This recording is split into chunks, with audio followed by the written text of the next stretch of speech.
ஆனால் இங்கே என்ன ஆயிடுச்சுன்னா கதை, திரைக்கதை, வசனம் டைரக்ஷன் பண்ணாதான் டைரக்டர் ஆகிடும்.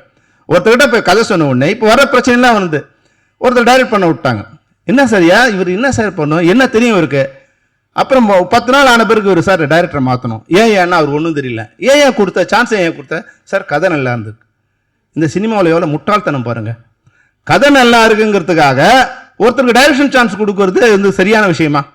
கதை நல்லா இருக்குன்னா கதையை வாங்க. அவன் டைரக்ஷன் பண்ண தெரியுமான்னு சொல்லு, இல்லை அவங்க ஒர்க் பண்ணான்னு கேளு. என்ன தெரியும்? எதுவுமே தெரியாமல் வராங்க. இதுதான் இன்னைக்கு தமிழ் சினிமா விழுந்துட்டே வர்றது காரணம். வண்டி ஓட்ட தெரியாதவங்ககிட்ட நம்ம வண்டி கொடுக்குமா? ஒரு வண்டியை வாங்குறோம், வந்து கோடி ரூபாய் போட்டு வண்டியை வாங்குறோம். அதுக்கு எவ்வளோ வந்திருக்கு, உனக்கு எவ்வளோ எக்ஸ்பீரியன்ஸு, நீ லைசன்ஸ் எடுத்து எவ்வளோ நாள் ஆச்சு, அதெல்லாம் பார்க்குறோம். 1 கோடி ரூபாய் ஒரு 10-20 லட்சம் போட்டு வண்டிக்கு. ஆனால் பல கோடி போட்டு படம் எடுக்கிற ஒரு தயாரிப்பாளர் ஒரு கதை சொன்ன உடனே அவங்கள டைரக்டர் ஆக்கிறது இருக்கு இல்லையா? இது சரியான விஷயமா இருக்காது. நான் கதை சொன்னவங்கள டைரக்ட் பண்ணுங்க, உங்க கதையை நீங்களே டைரக்ட் பண்ணீங்க, நான் வேணான்னு சொல்லல. ஆனா கதை சொல்வதே டைரக்ஷன் பண்ணுவதற்கு ஒரு பேசிக்கான குவாலிஃபிகேஷன் நினைச்சீங்கன்னா அது அறிவற்ற தனம்.